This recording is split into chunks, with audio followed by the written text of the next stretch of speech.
Welcome to TrulyFit. Beck, thank you so much for joining the TrulyFit Podcast. We're going to run down our health, nutrition, and fitness related topics. Some of these will be newsy and trending, and some of these will just be interesting topics we feel like giving our opinions on here. And why don't you start us off with telling us about collagen supplements? I have been seeing them everywhere. They've always been in like a push in protein bars, like, hey, this protein bar comes with collagen. But really now I'm seeing it spread beyond like the bodybuilding community and just into like, I would call it the normal like health and nutrition community. Tell me about these collagen supplements. Are they bunk? Are they nonsense? Do we really need it? And obviously give me your insights into maybe the best brands, if you have any particular brands you like. For sure. Well, I hear people say a lot, our ancestors didn't need this. Like, do we really need collagen? Right. And I think you can say that about almost anything, right? You can say that about multivitamins. And I think that argument is faulty because we're not living the same way our ancestors did, right? Our soils, number one, are depleted. They're over-farmed. So the plants that are growing in the soils don't have the same nutrients that they did 50 years ago, 100 years ago.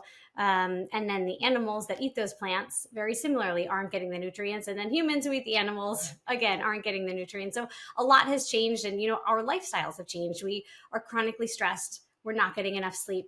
I think we talked on the last podcast, we're not moving our bodies, right? Most people are sleeping and then they're sitting down to eat breakfast, sitting all day at work, coming home and doing very much of the same. And so our lifestyles have really changed. And so short answer is yes, we do need collagen. It's not pseudoscience, but I do want to clear up a few myths. I think some people feel like collagen is now in a lot of beauty products, right? For women, like this beauty elixir, or like Jennifer Aniston works with Vital Proteins and she's on all their collagen commercials. And she looks great for her age. But what's important to know is that what you're eating is not going to do exactly what you think it's going to do in your body, right? So here's an example. When you eat a chicken thigh, that chicken thigh is not going to form your quadricep, right? That's not going to build up your quads. And so, everything we're eating is getting broken down into its simplest form. So in this case, it's amino acids. And so very similarly, you're going to eat collagen. It's going to be broken down into its simplest forms, the amino acids, and then your body determines where those go. So there's a chance it could go to your face, maybe to, rebuild lost tissue. But there's a chance those amino acids are going to create neurotransmitters or to the zillions of other chemical reactions that are happening in our bodies every day. And so I think there's this marketing push that collagen is going to help restore your skin and, lost tissues, sagging skin, wrinkly skin. And that's not necessarily true. So what is true is collagen are the building blocks. Right? So you do need those amino acids. That's important. After 30, our bodies stop producing collagen as in the same way that they used to. So after 30, we lose about 1.5% per year, which adds up over time, right? So by the time you get to your 60s and 70s, it's definitely something you need. But what's important to know is these are the building blocks, but similar to a construction site, right? So you're building a home, you can have all the materials, but then the construction workers can still be taking a break and going to lunch and smoking cigarettes and not actually building. So you need the raw materials, but you need to do something with them. And so that's where a lot of these procedures come into play. If you've heard of like microneedling or a lot of these new laser facials like Morpheus and things like that, when your skin gets damaged, your body directs the resources there. And so that's what's going to build up the collagen. So it's sort of like a two-parter.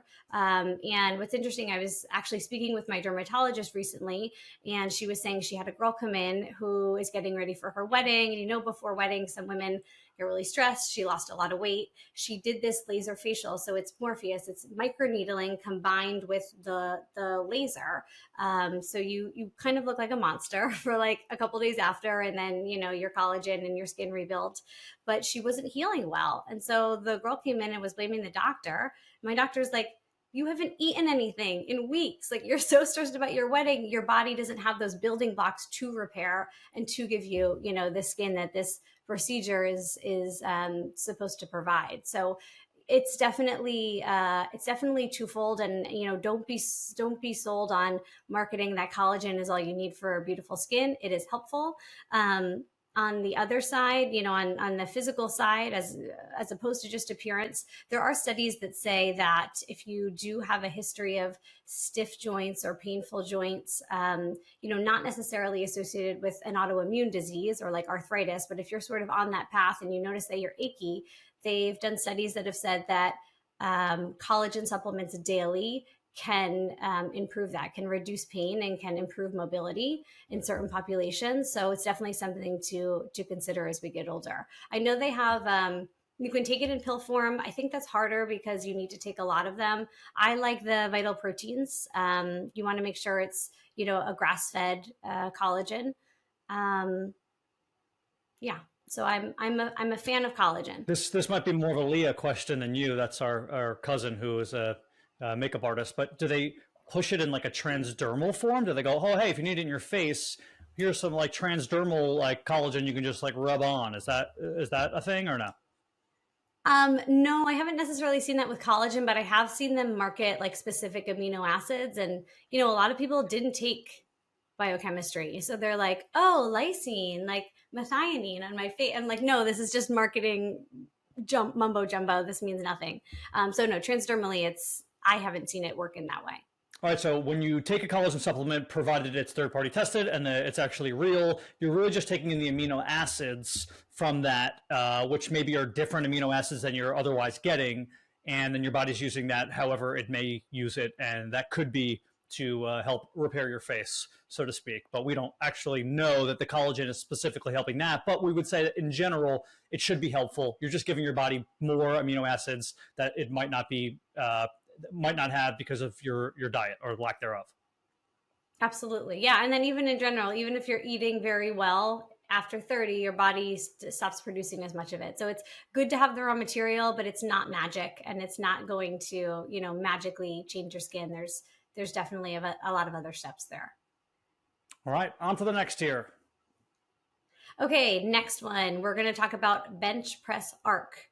What's the deal with this? Is it safe? Why are people doing this? Yeah, you're going to see people on the bench press on a regular basis, and their back is sort of like arched in like this arc form, right? So they're in what looks like a C curve of their spine. Yeah. And it started with really just like power lifters were doing this because you can get the bar from your chest back up in a easier fashion because there's less distance to cover. So for those who are trying to see this visually, if I'm laying flat on my back and my arms are fully extended, as I take my arms all the way down to the bar hits my chest and all the way back up, that's a long range of motion.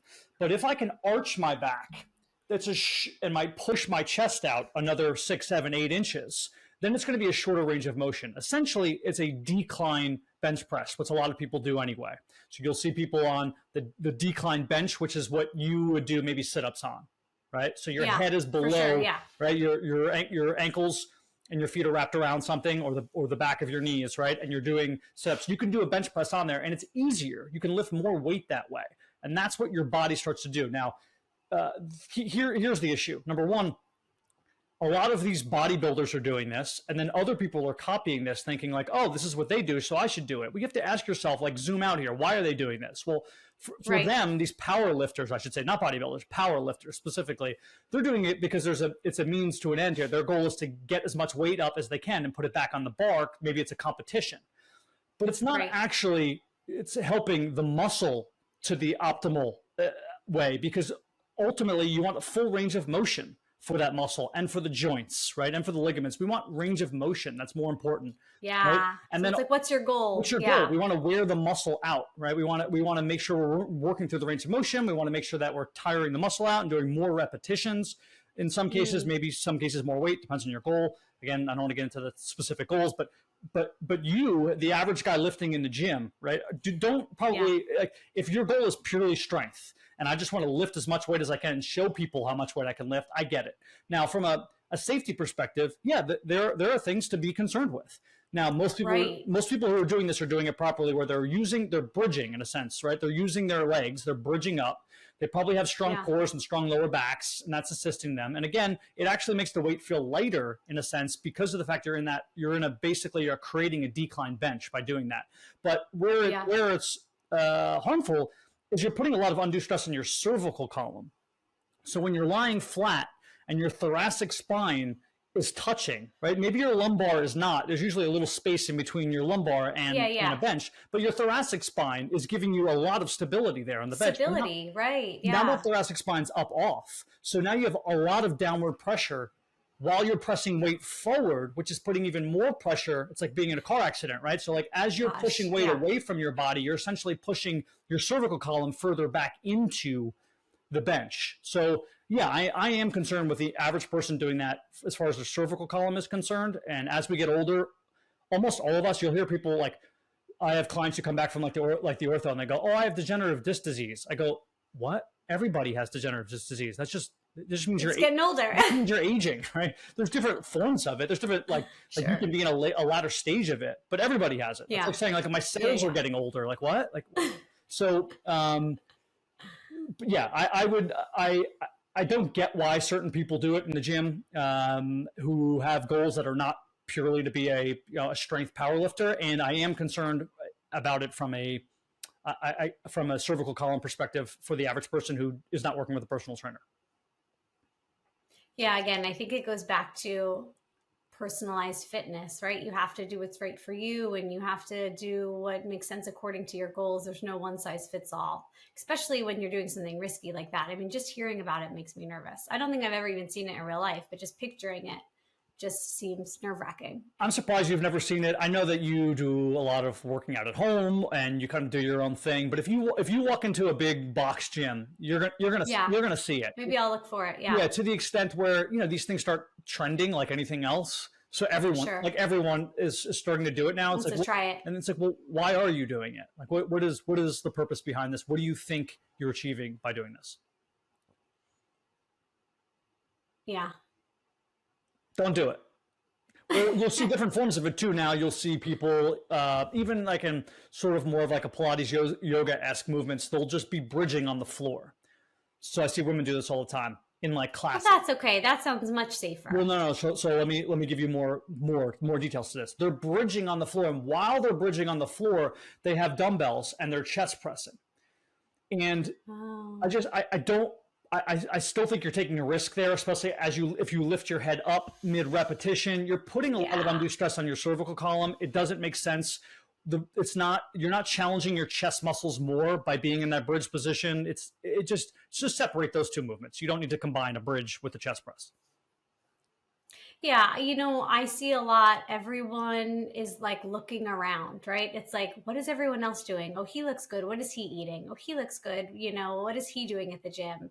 Oh, there's a new cool workout. Everyone is looking for something new and novel and quick, and it doesn't exist. No, it does not. It doesn't exist, right? You have to do what's right for you. There's not one thing. Everyone thinks there's a secret. Like this guy knows the secret, the guy who's doing the arched press. No, it's not a secret. That's what works for him. It doesn't work for everybody. Doesn't work for everybody. No, not to mention that guy who's doing that is on 600 milligrams of testosterone and some weird peptides from China. So different story. Now we're on to a surprise topic for the first time. I have no idea what you're going to introduce. Just go for it. Dun, dun, dun, dun, dun. Okay, so I didn't want to talk about this before because I really just want to get your honest opinion. I'm going to ask you the question and then I'm going to give my feedback because you're the expert. So let's listen to the amateur first. So I know you watched the Super Bowl. I want to talk about Travis Kelce yelling at Andy Reid. I'm sure you've seen the video. It's like all over the internet. And I think when you initially see it, well, first let me say I'm a huge Swiftie, right? So I was rooting for the Chiefs, huge Taylor Swift fan, going to her concert in Miami. When she's here next October, I had to cash in my 401k to afford tickets. Anyway, so I'm a huge Swiftie. So I'm a fan of Travis. And, when you see the video, it's kind of jarring, right? It almost looks like he walks over and Andy Reid kind of stumbles and he's yelling and to the average person, I think it's like, oh my gosh, what's happening here? And so I think there's a couple things. One is as he was walking away, I saw Andy Reid go to grab for his arm, almost to say Travis, come back, let's talk about it. So that made me feel like, okay, he wasn't that surprised, or even if you look at the look on Andy Reid's face, he's not shocked or angry or whatever. And then, the other aspect is tensions have never been higher. You're in the Super Bowl. Like, I have to imagine when you're out on that field, it's straight adrenaline, right? And like the objective is to like go out and like tackle and crush and, you know, all of these things. So lots of testosterone, lots of adrenaline. And I think it's unrealistic that we expect these players to like go out and murder these people on the field and then, oh, can you also be a nice guy? Like, I think, you know, in the press conference afterwards, yeah, like we'd like you to talk like a human, but out in the field in the moment, I don't know. I think like you have to look at it in context, and you know, maybe if you or I had a camera on us at all times, there would also be a shot of you or I, you know, looking like that, looking like a monster. So what do you think? Yeah, I don't disagree with that, but I think there's maybe a more salient point, a more important point here. And it's hard for people to fathom this who haven't played football before. And it's going to be one of those things like, I know and you don't. So I'm going to try to relate this to something else that people can sort of maybe digest easier. And that is having children. So, you know, when you're a part of a football team, it's not a job. People look like, oh, Andy Reid is the head coach and Travis Kelce is the employer. No, you're a family. You're a family. You're spending every fucking second together, right? Doing everything, risking like literally life and limb, these guys, right? For sure. And game planning. Andy Reid probably sleeps 5 hours a night. Like they don't sleep. They game plan, They live together. They have one common goal that all 52 guys are going for. These guys are a family. Last night, my daughter's sick. I gave her medicine. I tried to put her to sleep. She probably smacked me in the face 5 times and said, go away, go away, go away. Am I mad at my daughter? No. So it's like, this is a family. These things happen. This is not an employer. Now, people looking from the outside, they watch one football game all year, and that's the Super Bowl, and they go, oh, look, can you believe this guy's doing this to his head coach? No. He's doing it to his father, okay? And it's different. It's not a boardroom. It's a football field is different than a board meeting. The connection that they have is not your boss. For the average person who thinks, you know, and I'm not saying this is like female versus male, but just for the person who's never played the game, who has never invested that much time, it is not a boss relationship. It's a father relationship. So Andy Reid didn't care. This is my toddler son throwing a tantrum. This is part of what he does. I'm the boss. I'm going to calm it down. Yeah. But when you saw it, were you taken back? Do you think that happens more often than we think? And they just had all cameras on him because Taylor Swift is there? Do you think it's not unusual? It happens all the time. Yeah. It happens multiple times a year on the sideline. I've seen way worse than that. A lot of times players will go after other players. I've seen Peyton Manning go after Jeff Saturday. Jeff Saturday is his center. You know, the center is the guy who snaps the ball. Yeah, Peyton Manning basically Jeff's like, we need to start running the ball because Peyton Manning kept calling like audibles. And Peyton Manning was mic'd up that day. And he's like, F you, Jeff. He's like, we're running the plays that I say we're running. You just block. You block. You run the plays that I run. These guys are best friends. They're family, but they're in the heat of the moment. And they say things that you would only say to your brother and sister in the heat of the moment, or your best friend, right? There's certain things you'll say to your best friend that you're not going to say to your boss. And I think that's maybe that's what people are overlooking, is that you can go above and beyond when you know that you're not going to lose that connection with that person. This is just it's family, it's family friend connection. Yeah, I mean, they say that about toddlers too, right? Toddlers are their worst behaved around the people they know the best. Like my daughter Aurelia. They know we won't hurt them. They know we won't hurt them. Yes, and you accept them and you love them. Yeah. That's really interesting. Okay, that's nice to get your take. And then, if you look at Andy's face, he doesn't seem alarmed. He's not scared.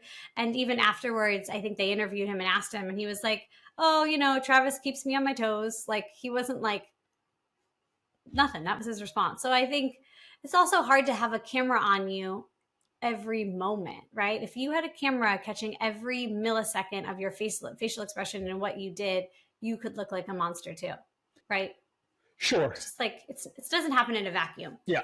I mean, when it happens in the biggest of moments, and there happened to be it gets amplified. It gets amplified, and everything. It was sort of it was a perfect storm. Andy Reid happened to kind of get bumped a little bit. Travis's face was wild. It was the perfect storm of it. It could look bad, but again, I think people have to look at it this not like a work relationship, like a family relationship. In like you said, in a heightened environment, not a big deal. Yeah. Okay. One last side question based off of that.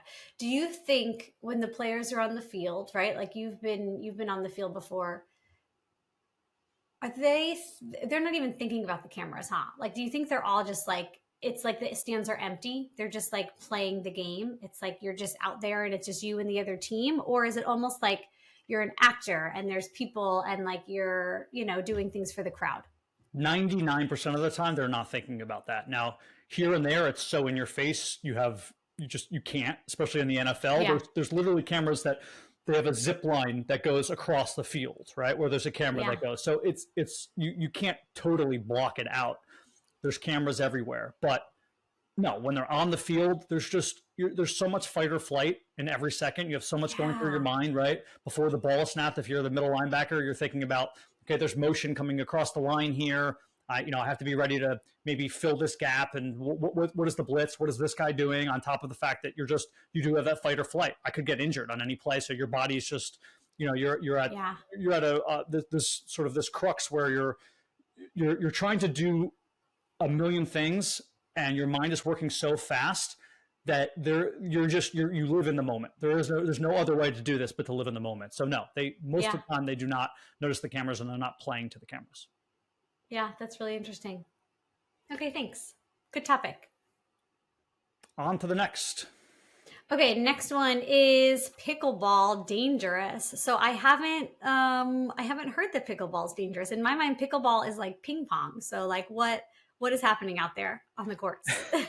Pickleball picked up probably over the last 10 years, certainly over the last 20 years, and then certainly over the last 5 years, really it's picked up, right? It's everywhere. There's like whole businesses. I don't know if you've ever been to a chicken and pickle, where you just, That's so great. Like, where is that? They're in a lot of major cities. Yeah, been to a bunch of them. Oh, that's amazing. Been to one in Oklahoma City, been to one in Atlanta, been to one in, I think there's one in New Orleans too. I mean, they're all over the place. So basically, they have a bunch of pickleball courts that you like rent out with a group of people, and then they serve food and chicken and burgers and whatever else, and then beer, obviously, right? Beer and drinks. I think there's full bar. So that can be dangerous, right? Having a full bar, doing any sports related thing, but that's certainly not the reason. Yeah, injuries have gone up. Orthos are loving the pickleball scene because injuries have gone up 200% recently coming from that sport, because you have an older population who thinks that they're the demographic for pickleball. That's the main reason.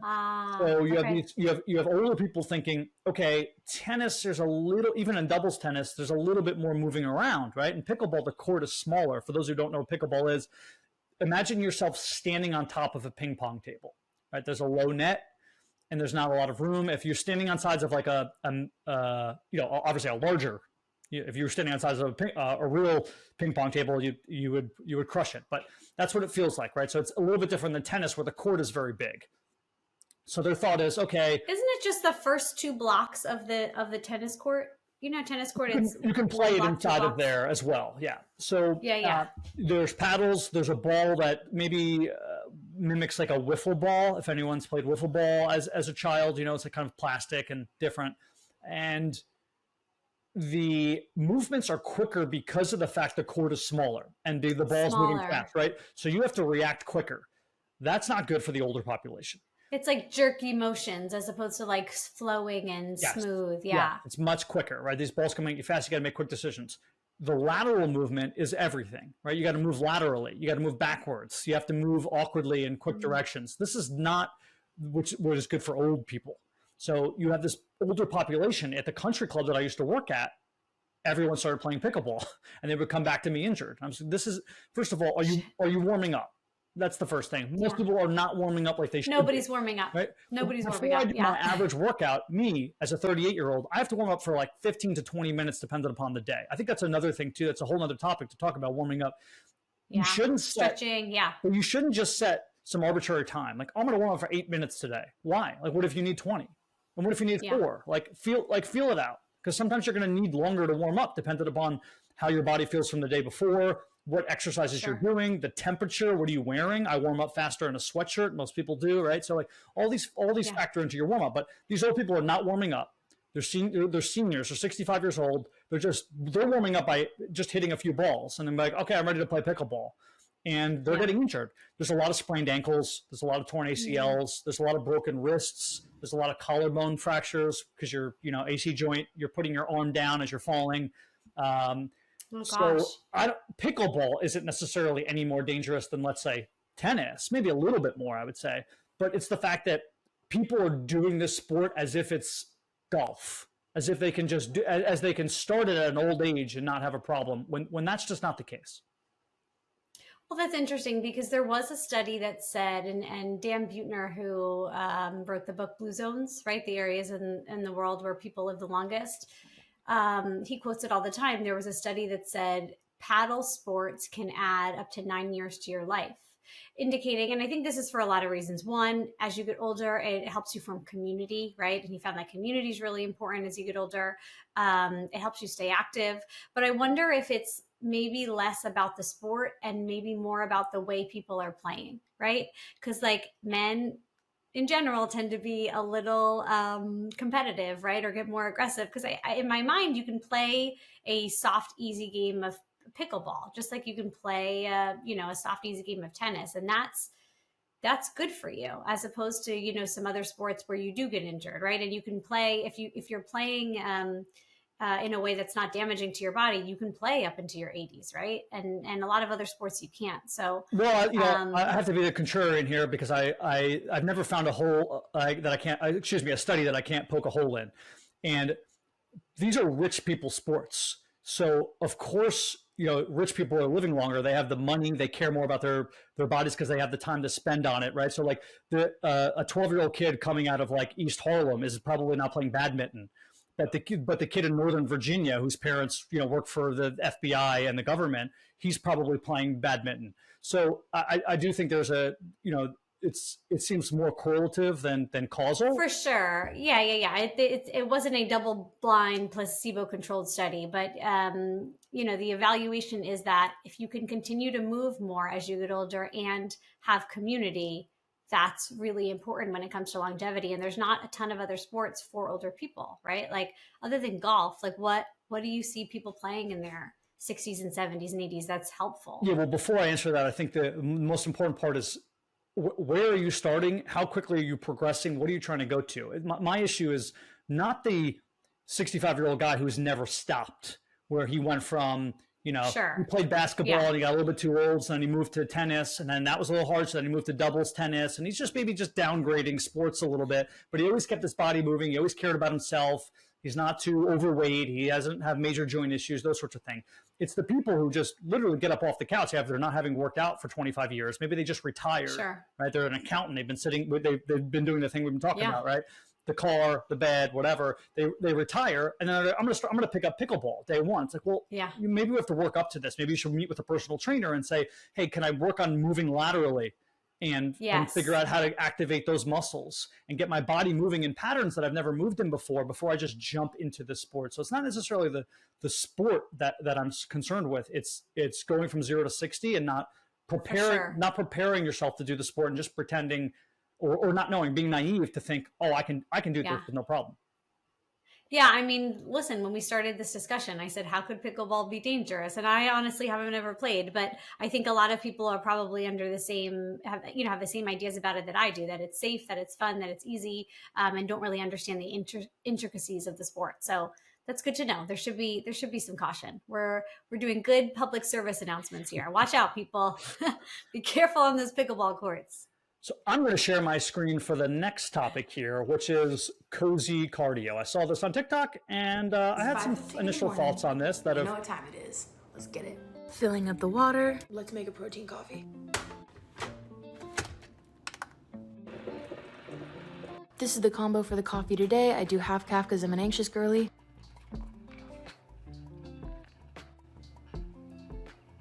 Doing a pink straw in honor of seeing Barbie today. It's time to light our candles. Cozy comfort, of course. Cozy vibes only. I'm putting my hair up in a clip really quick. Taking my daily supplements. I always get so scared to take my vitamin C because it's a literal horse pill. Hers loves drinking from the faucet. Staying cozy in my flamingo fuzzy socks. Time to set up our station. Water, coffee, and remotes. And now we're ready ready for some cozy cardio. I warm up on 3 for a little while I find something to watch. We're gonna go with Sydney White. I've never seen it before. We're gonna go ahead and bump this up to 4.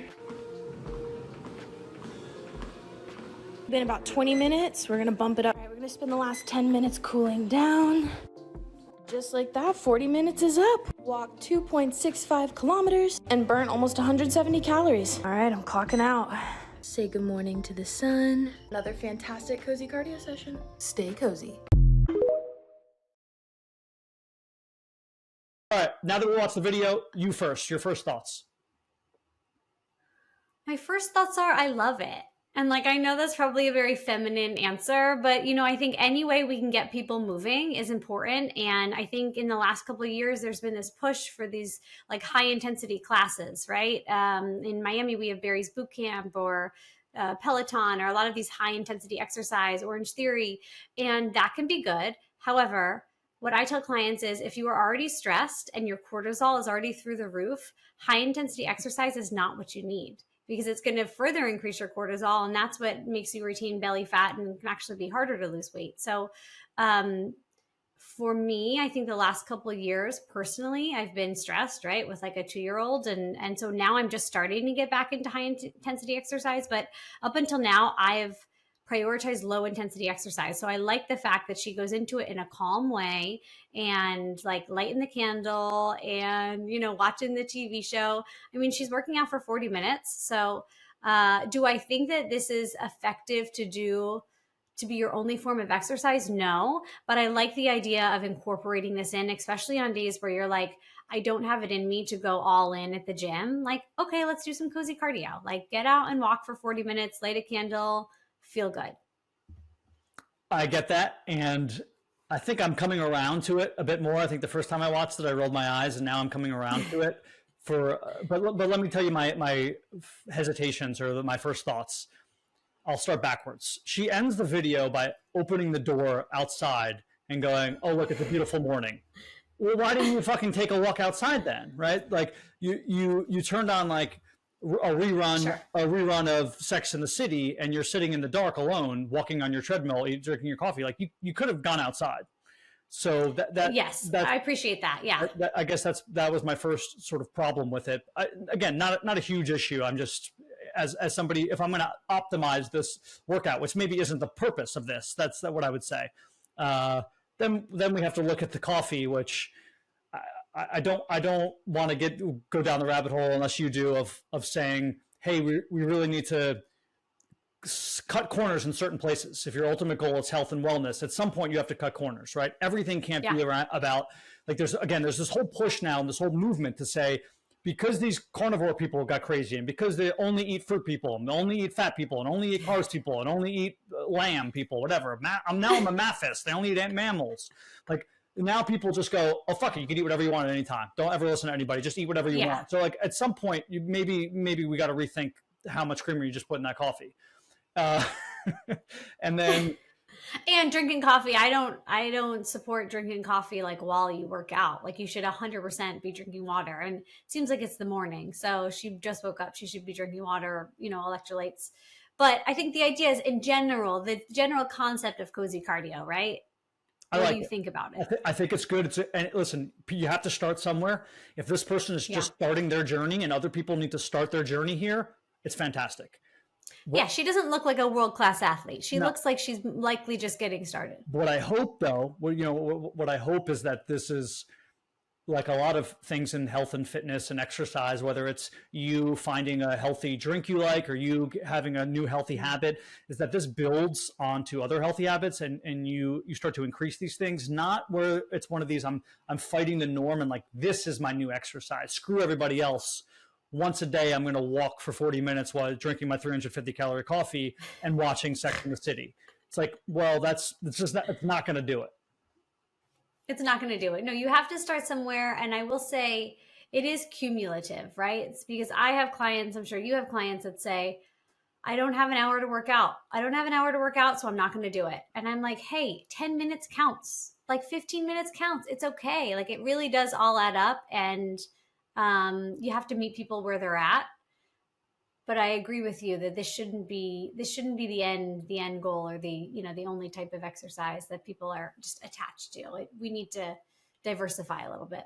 By the way, I don't let people say that. So when people say I don't have an hour to work out, I don't let them off the hook. I say, well, tell me about your day. Tell me from start to finish. What time do you wake up? What time do you go to sleep? Because I don't want them to think that they get to control the narrative of this argument, that they don't have an hour, right? And they start telling you throughout their day, and you point out hours like, well, I don't want to do it that hour. It's like, okay, well, that's fine. You can say, I don't want to do it in that hour. You can't tell me that you don't have an hour if I can find an hour. So, and sure. Maybe it's not an hour, maybe it's 45 minutes, but I've had that conversation with clients before. Like, I just don't have the time. I'm like, well, let's go through your day.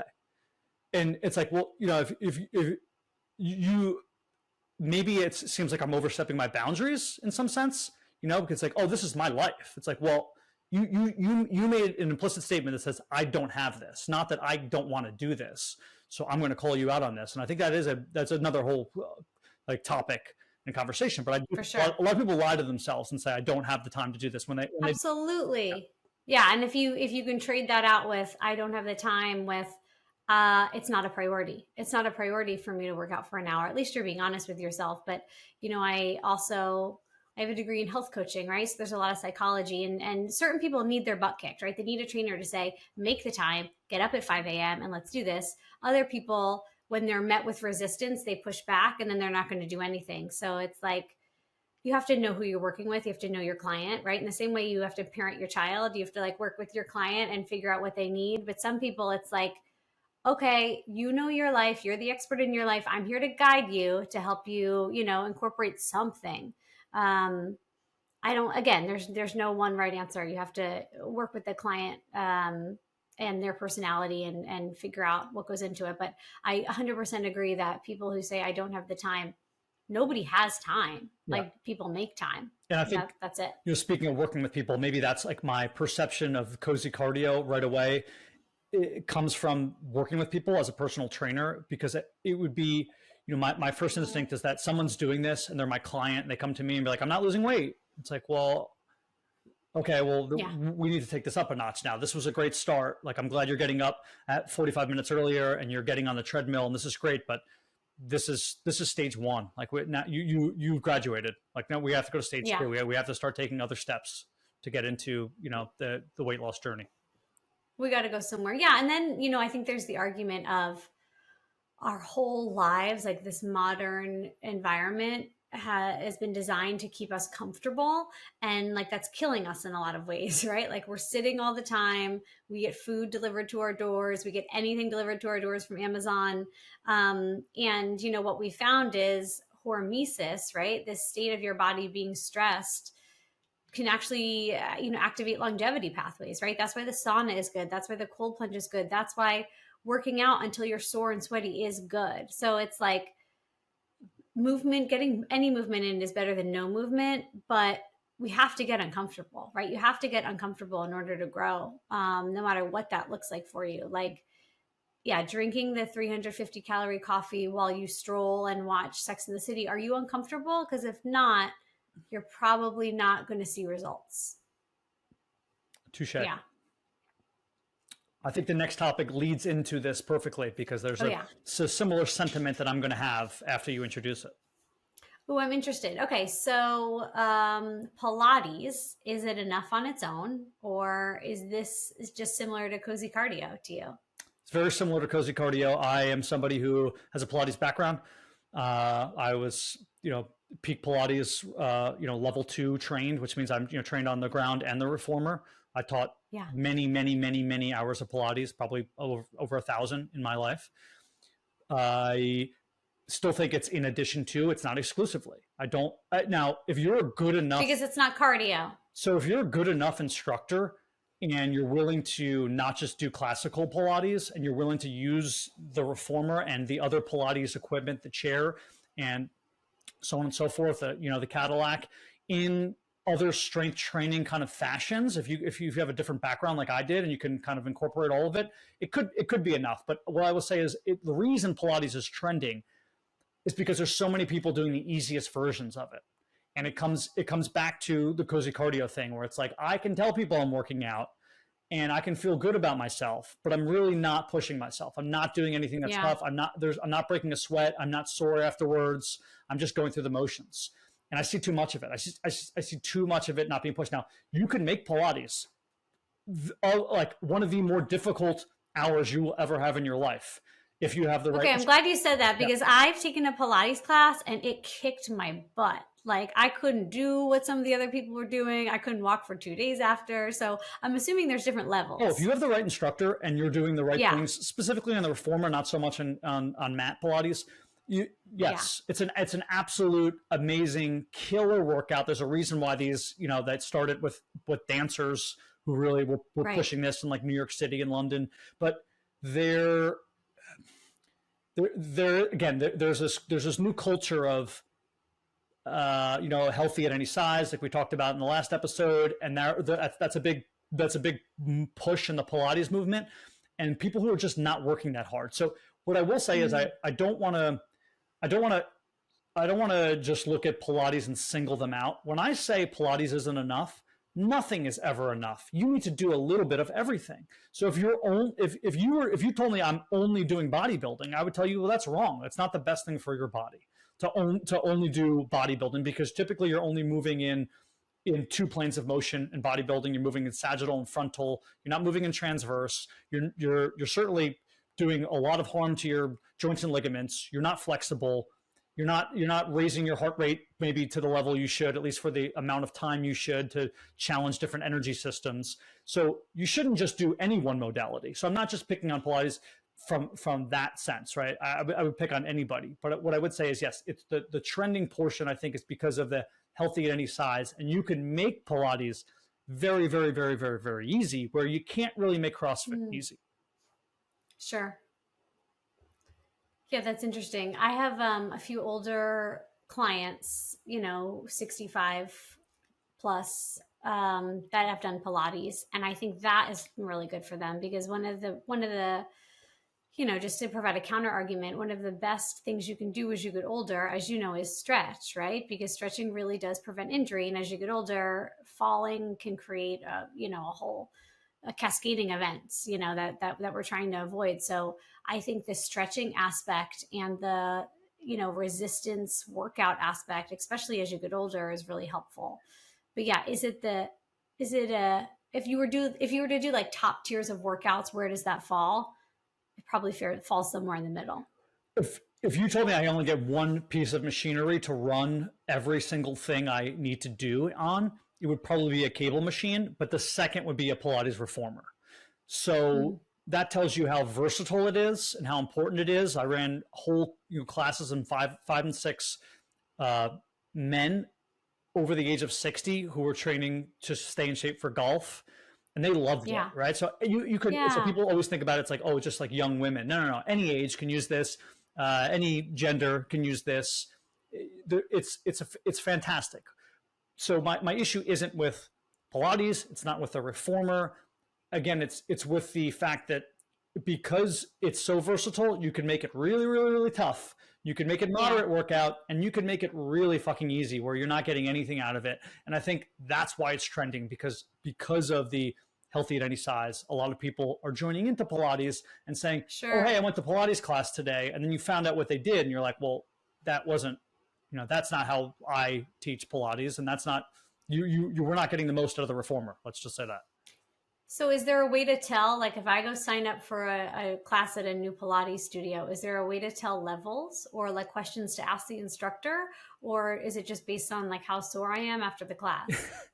Yeah, I mean, so firstly, classes in general, the problem why it's tough is that if you have so many different athletic prowess levels, for lack of a better term, it's really hard to structure a class. So if you come in for the first time and then I have someone else who's a regular, who's in great shape, and then I have someone else who has a knee issue and they weigh 320 pounds, it's really difficult for me to structure a class where I'm going to be able to get all three of you a great workout, unless you're a very, very good instructor. And I'm just going to be honest, there's not a lot of those. Most instructors are not good because it's a low barrier to entry. Pilates is a little bit higher barrier to entry than let's say personal training, because of the hours you have to spend and because it's a more expensive certification. But it's still a low barrier to entry. So there's more bad instructors than good instructors. So it is really hard to tell. Do your due diligence online, obviously, read the reviews. Yes, there's always the notes on the classes to say, like, this is intermediate level, this is advanced level, this is beginner level, things like that. Obviously, pay attention to that. But what I would do is I would always take an individual class first for anything, if you can. Smart. Take the one-on-one class to get acquainted with your abilities and the equipment before you go hop into a class. That's smart. Okay, cool. Good to know. Protein quality argument. This comes up all the time. Typically, you'll see maybe there's a new study that has come out. Maybe it is just a trending video. Obviously, there's been a bunch of documentaries over the past 3 or 4 years. There was that big vegan documentary that basically the guy came out and said something to the extent of, hey, all of these research that has been done in the past is wrong on protein quality because of where you digest it. I don't know, in the duodenum or something, like just some crazy science that people couldn't refute. Confuses most people. For sure. And said, hey, throw out that protein quality stuff. We don't believe that animal protein has a higher biological value than plant protein. And then, that people discuss back and forth. What is your sort of macro thoughts on this? And then maybe any insights as to why people argue about this constantly? For sure. So, in full transparency, I haven't seen the new Netflix documentary. I know there's one of them, and there's basically, like, they take two twins and one follows a vegan diet and one follows a meat eating diet. And I haven't seen it, but I don't need to watch it, right? Because I read the research articles, right? I'm a professional. I don't need to watch the mainstream media. So here's what's important to know. And here's what I think people need to consider. Here's the disclaimer. Don't take advice from anyone who isn't willing to change their opinion based on new research, right? So I've been a meat eater, I've been a vegan, I've been a vegetarian, and now I'm a pescatarian. And, some of that is based on preference, but a lot of that is based on how the research has evolved. So I think, if you are following someone who has committed their life to veganism, or following someone who has committed their life to the carnivore diet, that's the only information they're going to give you. And, like, honestly, if you gave me any topic on the internet and said, like, why are grapes bad for you? I could find you a research article from somewhere that talks about why grapes are bad for you, right? So it's like, everything can be biased based on, a choking hazard. Yeah, exactly. So, I think people have to take that with a grain of salt. Here are the facts. Plant proteins are full proteins. I know there's, like, a lot of misinformation out there that says plants are missing amino acids. Plants are low in certain amino acids. They're low in methionine, they're low in tryptophan and lysine, but they technically have all of them in there if you look at the chart. Now, plant proteins also are a little bit more difficult to digest, and here's why. Plants have really healthy fiber. And fiber is great, right? Fiber can lower our cholesterol. It's great for our gut microbiome, but sometimes fiber can get in the way of digesting plant protein. So you're not going to digest it as easily, say, from a leafy green salad as you would from eggs or chicken or beef, right? So I think, that's important to know, and that's not debated. Can you get all of the protein you need from a plant-based diet? Yes. Do you need to be more intentional about it? Yes. But here's what I'll say, and this goes back to what we talked about before. What's important are your goals, right? So if your goals are performance, it's going to be better to have an animal-based high-protein diet because you're going to be able to get more protein in. That protein is more bioavailable. It's more easily, digested and absorbed. If your goal is longevity, you should be eating low protein and plant-based. So they've done lots of studies where people who have higher methionine intake, which methionine comes from animal protein, have much lower life expectancies. And just, anecdotally, I know you know this, bodybuilders don't have long lives, right? Bodybuilders aren't living into their hundreds, right? These centenarians that are in these blue zones, right? Like Okinawa, Japan, are lean, and they're eating mostly plants. And so, yes, you can argue that that's an observational study, but there's been so many of them. And there actually have been, more traditional double-blind placebo-controlled studies about the specific amino acid. So if you talk to any longevity researcher out there, Dr. David Sinclair is one out of Harvard, a low protein diet is best for longevity because it puts your body into a hormetic state, right? Hormesis. What we talked about, it's good for your body to be stressed. So same thing with the sauna and the cold plunge and working out very intensely or fasting. Sometimes it's good to have certain periods where our body's in a stress state. It can turn on our longevity proteins. On the flip side, if we have adequate protein all the time or excess protein, it's not going to be able to trigger those longevity pathways. So again, depends on your goals. Are you looking for longevity or are you looking for performance? Well, what about just the numbers of biological value of the protein? So if you can look up a chart, let's say on Google Images, I could type in biological value of proteins and it's going to put up, I don't know, whey protein concentrate, whey protein isolate, meat protein, pea protein, sure. soy protein. Yes. Is that not accurate? No, it is. So animal protein is more bioavailable across the board. It's easier to digest. The fiber's not getting in the way of digesting the protein. But that being said, I don't think you need as much protein as everyone thinks, right? It's 0.8 grams per kilogram. And some people, obviously do double or triple that. And there's some researchers out there that are really pushing protein. Again, it's very polarizing. People are saying you need more protein. People are saying you need less protein. I think it's based on the goals. But generally speaking, yes, animal protein is more bioavailable. It's easier to digest. But you can reach those goals. You've seen people who are bodybuilders who only follow a plant-based diet, but you just have to be very intentional about it. Because it's not. I've talked about this all the time. It's not as easy. It was a good point that you made. People conflate vanity and health. It's sort of a pitch. When I go on other podcasts, it's typically the topic that I touch on the most, are the people that want me to talk about that. And it's that, I do agree that having a certain amount of protein, which you need because so from a muscle building standpoint, it's sort of like a light switch, where if you don't have enough protein, you're not going to be able to rebuild that muscle. Sure. So you can't be under a certain amount of protein. So it is important to have protein. And from a visual standpoint, I think part of the thought process is if I'm eating more protein as a percentage of my total calories, what all the kids call macros today, and it's like if I have more protein percentage wise, well, then I'm going to be eating less fats and less carbohydrates. And a lot of times the fats and carbohydrates are worse. Not all the time, but a lot of times the fats and carbohydrates that they're eating aren't as healthy or nutrient dense as foods. I'm not saying in general, right? I'm saying their fats and their carbohydrates. If your carbohydrates are coming from, a bag of chips and a Pop-Tart, right? Obviously right. You're going to want to have more protein because you're eating shitty carbs. So I get that. And I get the bodybuilding community and the vanity community, but that's not the same, like you said, as health. I see the future. I work with seniors, or I used to in a large extent. I would say 70% of the population I worked with was over 55 for a long period of time. And none of those people were bodybuilders. None of those people were lifting like bodybuilders. None of those people were packing on muscle. And all of those people had things in common, and they were all lean. They were focused on low impact cardio. They ate healthy and clean, but they didn't have an exorbitant amount they weren't eating 2 grams of protein per body weight a day, right? They're just 170 pound men who were 65 years old playing golf every day and in great shape weren't wolfing down 320 grams of protein. So I do think people lie to themselves a little bit on purpose because they want to look a certain way.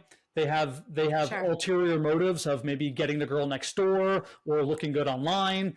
And then they trick themselves into believing, oh, this is health, but that's not health. Sure. No. It's like, let's look at your lab values. How are your kidneys doing processing all that protein? And then again, if your diet is not optimal, our bodies are these intelligent machines where excess protein can be turned into fat, right? Like this is how our ancestors survived. Everything can, in the same way where like if you're on a keto diet, it is providing, the ketones can provide glucose for your brain.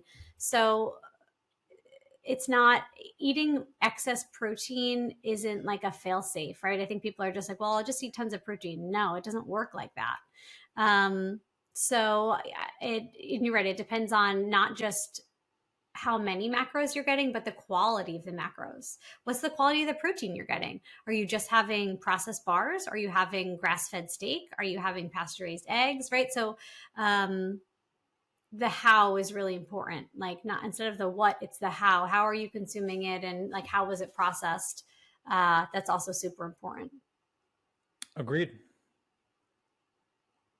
Cool. Oh, next one. Okay. Lots of topics today. Okay, next topic. AI in health and fitness.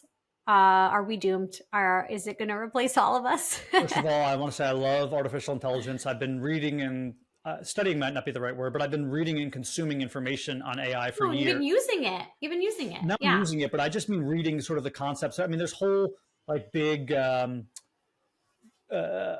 what do you call them when you meet like conventions? Like there's been AI conventions for years, because there's a lot of people who have this like doomsday predictions, like Terminator-esque. Hey, listen, AI is coming for us. Once it's like sentient enough and it passes what we call the Turing test, which means you can't tell the difference between AI and a human, and it has like some form of its own consciousness, it's going to take over. So it was interesting. It's scary. Who knows what's to come? And I use a lot of AI for my businesses, a lot of different AI. Right now I pay for 3 or 4 different AI programs that really help me expedite content creation. It was funny because we always thought AI was going to take over blue collar jobs, but really took over white collar jobs. So like AI can write like legal briefs better than most lawyers now.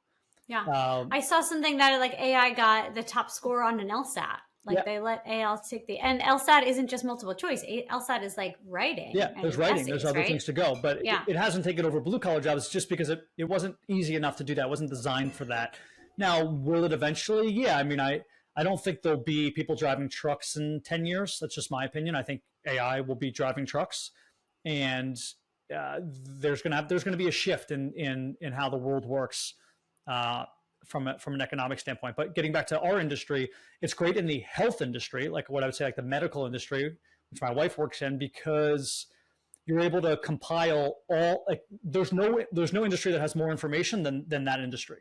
So now you get to compile all of that information and then really see what's going on. So when you're looking at something, let's say like an X-ray or a scan, you're going to have a much better ability to see. And it's tough, even for the best radiologists, to always see. And you're eliminating human error. Yeah, you're eliminating human error. And they've even found, like they did a study on like eyeball scans where they were scanning, they put like, I don't know, like 4 million different eyeball scans into a computer because they were looking for something like cataracts. I don't know. Don't quote me on that. But what ended up happening with the AI, somehow the AI told the difference in genders by looking at this. It was able to tell with a 99% accuracy if it was a male or female by looking at the eye scans, which no radiologist could do. So you know, there's so much interesting, cool things coming down the pipe as far as AI in health and medical. Now, in our professions, it's a little scarier, and I would actually say in your profession, it's scarier than mine. I think personal training has this cool thing where being with your personal trainer in a room for an hour is just something that you can't replicate. So even me, someone who is building part of my business personally and from my portfolio, building TrulyFitApp as an online fitness business, there's nothing that takes the place of like being there personally with your trainer one-on-one. Not only because of they can see what's going on, they can walk around your body 360, but it's just the rapport and the camaraderie and that just like being there with them. Whereas you might be able to write out a diet just by looking at like every metric in someone's body, right? Looking at all of their labs, looking at like what they ate the day before, how they felt last week, and just putting in information that we couldn't even imagine that was important, genetics, putting it all together and being like, this is actually the optimal food that you can eat. So I do think it could take our jobs, but I think it's more likely to take your job than my job. Well, I think what I have working in my favor is people need more than just information, right? I think you can say, hey, we have the smartest AI bot in the world. It created the world's perfect diet for you. Follow this. And they'd be like, no, thanks. Right. Or people wouldn't do it. Yeah. And so, I think a lot of what I do too, similar to how you work with clients, is it's technically called medical nutrition therapy. And it is therapy. A lot of it is like understanding why didn't you eat the kale salad? Like, what happened? Oh, you got in a fight with your wife. Okay. And that made you feel stressed. And then you ate ice cream. So it's like a lot of it is this like therapeutic component. And I think, regardless of what happens with AI, you can't really replicate that. Right. Yeah, I agree. So what can be replicated and in both of our industries is the perfect workout and maybe the perfect written out diet for the week, or a better one than maybe you and I could ever design. Who knows? But for sure, but that's only a small piece of the puzzle of what we do, right? So you're also helping them from a psychological and mental perspective. You're helping them from from an and you too. People are coming in to talk to you. People are coming in to chat with you about things, and what I found is, and then also be able to say no. So sorry to interrupt, but also to be able to say no. So if your AI bot says like, this is the perfect thing, or like, what if they're like, well, I don't have access to that. Like I can't get blueberries, and my local grocery store doesn't sell them in the month of July. So it's like, okay. Yeah. Or, hey, I hate doing squats. I don't want to do squats. Yeah. Right. I said to you, like, how can I do abs without laying on the ground? And you're like, here you go. And whatever.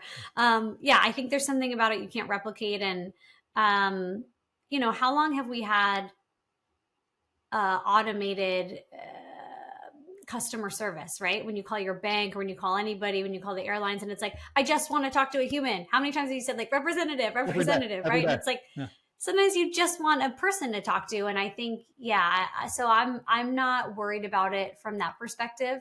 I think there's like that degree of human interaction. Unless it gets so good, I think that degree of human interaction will always be really important. And that's really what I spend my time doing. Like, I don't give my clients meal plans. I couldn't agree more. And I think it's an important point I want to hit on is that I've said this before in other podcasts. Sometimes when everyone is zigging, you want to zag. And when everyone's going the route of saying like, oh, I can give you the perfect diet by just plugging it into a program, and we can just program. And it's so robotic, literally. Right. Now with AI, there is something to be said about everyone becoming lonelier, and people really just want that human connection, and to do more to upcharge and sell yourself and sell the connection and sell the personable action rather than sell the information, right? The information, everyone's going to have access to the information. So you're not privy to that alone. Everyone has access to that now. What you need to do is say, hey, what I provide is sort of maybe like what I call crystallized knowledge over time. Like, I've gained all of these knowledge through all of my different experiences in fitness, in conjunction with a care that no bot can ever represent. Right. And you can listen, and you have empathy, and that's mainly what people want. They want people to listen to them. If you had a rule where like, hey, we're going to do a personal training session, there's no talking allowed, I would assume you would have 0 clients, right? Yeah. Like, if I said, hey, I'm not going to speak to you, I'm just going to hand you a meal plan, I would have no clients. A lot of it is that we're so charming and personable. I 100%. But I will say that there is a space for that. That's a whole other topic. There's a great book called Fitness Business 101, What the Certifications Don't Teach You, written by Pickleball. And in it, he talks about direct trainers and demonstrative trainers. And some trainers are more direct. They just want to tell you about the body and walk you through the process, almost more like a physical therapist. And other trainers are a little bit more demonstrative. They might not know the body as well. They might not have that science and math brain, but they're really good on putting on a show and motivating you. And they're better on that side. Ultimately, we want to fuse both of those skill sets. But typically, you start out as more one than the other, and then you grow over time. But like when I used to do my kickboxing sessions, I only had 45 minutes, and I was talking to clients all day long. This was my break. So I told my instructor, no, there's no chatting here. Don't talk to me. I'm coming in, and I want you to just perfect my form. Tell me if I'm throwing my jab wrong. Tell me what I'm going through, right? We don't need to chat. This doesn't need to be fun. We're not friends. I want you to be a robot with me. And he was fine with that, because I was upfront with like, that's what I needed in that moment. But that's what you needed that day. But maybe you come in the next day and you got in, a fight with your boss, and you do want to talk to someone. So it's nice to always have that option. Yeah. Last topic here. I'll let you introduce it. Okay. Last topic. I'm really interested to hear your perspective here. The economy in general is struggling, but hospitals in particular seem like they're failing. private, public, across the board. What's happening and where do we go from here? First, as far as things are failing, when you look from a general public perspective, it's really hard for us to understand when you look at the numbers, because a lot of these businesses are in the red, but they're not failing because they have a ton of money going into them, whether it's like federally funded or state funded or private funded. Something like Uber's in the red. Uber doesn't make money.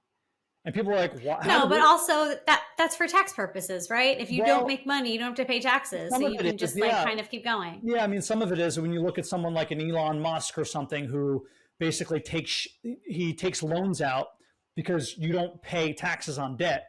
And then he has shares of his company because it's worth so much that the bank can take, right? So that's what he's putting up as collateral. He puts those up as collateral, so him and Jeff Bezos and these people don't ever have to actually pay themselves a salary and don't have to pay any and circumvent taxes. But the actual businesses, some of them just don't make money because they just keep having investors pouring more money in until that day that they get to a certain point. So for something like Uber, when there is AI, automatic driving, they're going to make a ton of money because they don't have to pay their drivers. Their drivers are, labor costs are 70% of their costs.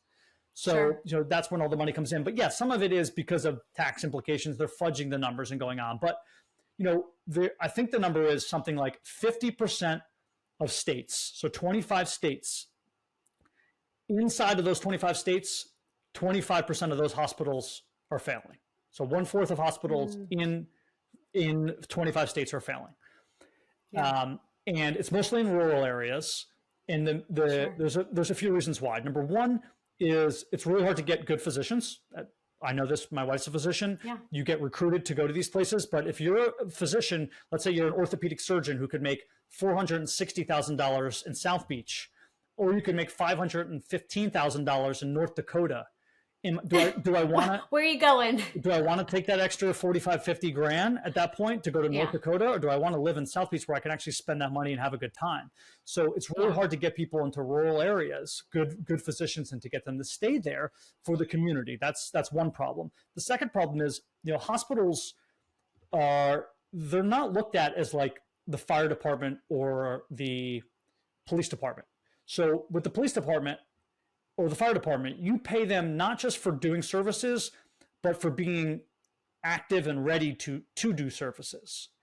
Sure. So, whether they get a call that day or not. So no one comes to the police department at the end of the month and says, like, how many arrests did you have? How many tickets did you write? How many speeding tickets did you write? How many, whatever detective cases are you on? And we're going to give you a percentage of each based upon the insurance model, right?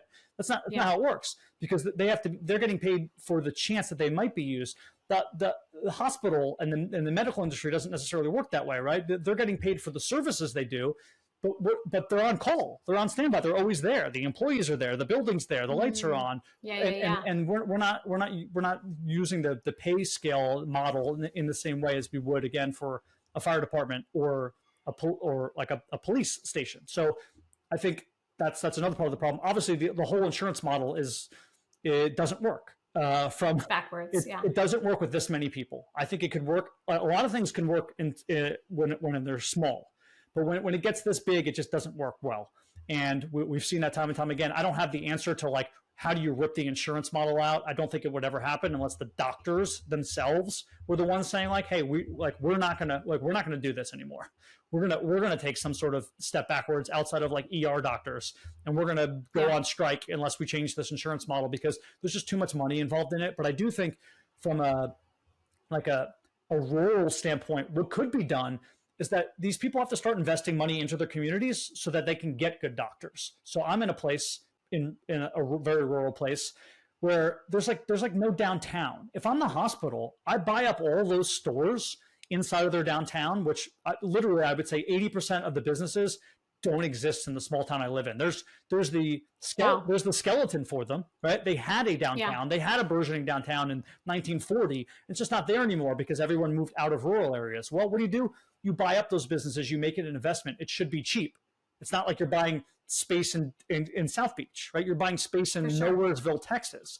And then you build up those businesses you make your community thriving. You have to push a lot of money into your community if you're these big hospital projects, especially private hospitals who have a lot of money, and say, how do I recruit doctors to come here to stay in these communities to help to help everybody?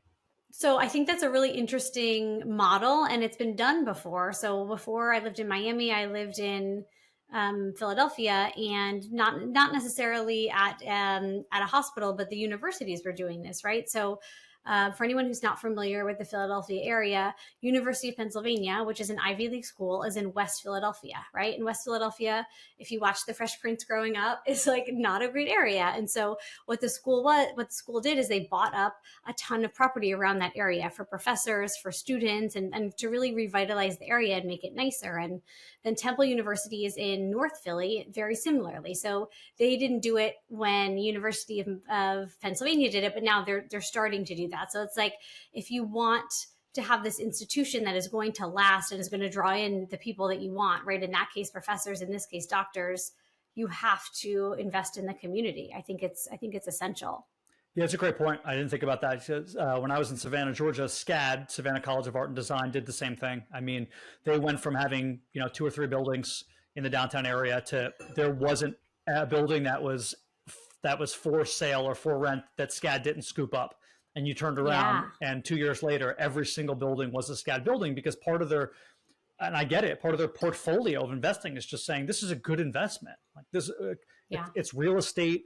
We're in a downtown area. We're in Savannah, Georgia. Why not? Why not sit on this? Even if we don't have to use this building right away, why not sit on this and then make it something and invest in the community? And I think that's it's something that the hospital kind of executives and people just don't get, because they're not entrepreneurs, right? They're so one-track minded. They've been following the path. Sure. They go from tell me what to do in high school and college and medical school and residency and this, and they're always trying to like appease everyone and do the right thing and follow the right thing and get good grades. And this takes a risk taker mindset, right? Like, I got to step outside the box and risk taking now. And even the other people who run these hospitals are the same way. They all have like 3 master's degrees in some sort of business thing. They're not Mark Cubans, right? They're not people who are just like willy-nilly taking risks. And I think it takes a risk taker to start building communities up. Yeah, I think they're going to have to. And, to go back to a point you said earlier, comparing them to like the firefighters or the police force, right? Where if police got paid off of how many tickets they wrote or how many people they arrest, you'd assume there'd be some more arrests, right? Like that's incentivizing them to do more of that. And similarly, Kayla's a physician. I have friends who are doctors and surgeons, and they have a quota they need to hit, or they're incentivized to do surgeries, right? They're incentivized to do things. And so, it becomes this world where it's not healthcare, it's sick care, because if everyone tomorrow like took a pill, did a thing, got super healthy, they wouldn't get paid, right? Where it's not like that with the cops. If there's no crime in a neighborhood, you think the cops here are great. If no one is sick, you wouldn't say the doctors are great, right? So it's kind of backwards, where like we're not incentivizing doctors to help people prevent illness or prevent disease, right? Because if no one's going to the doctor and no one's getting surgeries, no one really gets paid. So it's like, it's backwards. It doesn't make sense. Yeah, there's revenue sharing that they have, RVU models. Most places, most hospitals run like that now. So maybe your first year or 2, you will not be on one of those models, because they need to see how many patients you see in a given month or year or week. And then they crunch their numbers and say, okay, if you see X amount of patients and do this many procedures and then see this many type of patients, because things are structured in, for those who don't know, like basically numbered tiers. So if you come into the office and I just see you maybe for 20 minutes and you told me that you sprained your ankle, and I go, no, you didn't, you're fine. And we took x-rays, maybe you're a level 1, but then you have a chronic issue. You have some sort of weird bone deformity. And also I'm looking at something else, and then I end up doing an in-office procedure. Maybe I charge that as a level 3 to insurance, right? So yes, you're giving people bad incentives, right? To do more procedures that might not need to be done in the first place. What I wish would happen is, and some businesses started to do this. I think Johnson & Johnson was the first one to do it, is that they had internal health I guess you would say, parameters that gave incentives and disincentives based upon certain metrics. So for example, most people know the smoking one. That's for a lot of businesses, right? If you smoke, you might pay a little bit more on your health insurance. You might have to pay a premium on your health insurance if you smoke, because you're so much more likely to come down with some sort of cancer or serious disease. But then it should go the other way too. If you have good blood pressure, if you have the proper numbers, if you have a certain, I'm not going to say BMI, but whatever, like if you, whatever the markers and metrics are that are agreed upon, we don't have to talk about them now or agree upon them now, but let's just pick out 5 that we all agree on. It's like, if you meet all 5 of these, then you pay way less. So that gives incentives for the average person to stay healthy and do it. Now, at the same time, the businesses have to provide things. The businesses have to provide personal training and fitness classes and access to gyms and these sorts of things, or at least some sort of coupon to go there and reduce the rate of the gym, or maybe the government should do that, right? So you're telling me the government shouldn't give some sort of kickback to say, if you go to a gym for 12 months of the year and you checked in this many times, we're willing to give this amount of money to you back. Wouldn't that make sense? Yeah. Yeah. So it's not just hospitals. It's like, it's this whole modern environment that we've created, right? Because no one is incentivized to be well. I mean, like, you have to do it of your own volition, right? You have to say, like, I want to be healthy for me and for my family, because otherwise you're not incentivized by your job. Doctors aren't necessarily incentivized to focus on prevention, right? 15 minutes with a patient isn't enough. It's such a backwards model now. So, I mean, that's why we do what we do, to, sort of be upstream of everything and try to catch things before they happen, instead of managing, conditions. Let's try to prevent them before they happen. So there's also, there's another like small fix here. Obviously, you look at the numbers in school systems and in hospital systems. It's even worse in school systems, and there's such a bloat in the management, in that second tier management level, right? So you look at a school where, when we went to school, it was a principal, a vice principal, a guidance counselor, and then teachers. Not anymore. There's a principal, there's an assistant principal, there's a vice principal, there's 4 guidance counselors, then they just start making up positions, right? There's all these like, I oversee the guidance counselors. I'm the head guidance counselor who oversees the other guidance counselors. It's like, I oversee both vice principals. And they keep building up too many, as they say, maybe this is, you're not allowed to say this anymore, it's faux pas, but too many chiefs, not enough Indians. And, when you have too many people at the top and not enough people working at the bottom, it causes issues. And there's so many people who just have these jobs, these sort of corporate management mid-level jobs that aren't actually producing. When you look at like production that goes on, right, where instead there's so much stress on medical workers. So instead of having 2 nurses who rotate back and forth, you could hire 4 nurses if you fired the head nurse who just sits in a corporate office and looks over resumes, right? Give that job to someone else, combine all those jobs, and then make everyone work a little bit less. Now I can pay 4 nurses instead of 2 nurses to do the same job. They work less hours, they're less likely to quit, and they're less overrun. So I think there needs to be a push at some point to just axe a lot of that.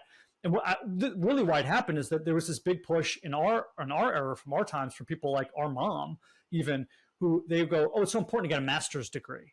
And all these people came out with master's degrees, and then they all got these like corporate level jobs where that was the only place that they can go. And they designed this whole sort of like job structure for people who didn't have like CEO titles, or for people who weren't considered like workers because I went to extra years of school. And there's too much bloat. Most of these people are not needed. Stevewashuta for president, everyone. No, I appreciate that. I think that makes a lot of sense. Well, we will end on that note. Thank you for joining the TrulyFit Podcast. I'm sure we'll do this again. And listeners, why don't you send in some topics you'd like us to discuss, whether they're trending, that'd be fun, or whether they're just something fitness and health-wise you have a question about that's either in Becca's expertise or mine. Cool. Thanks again.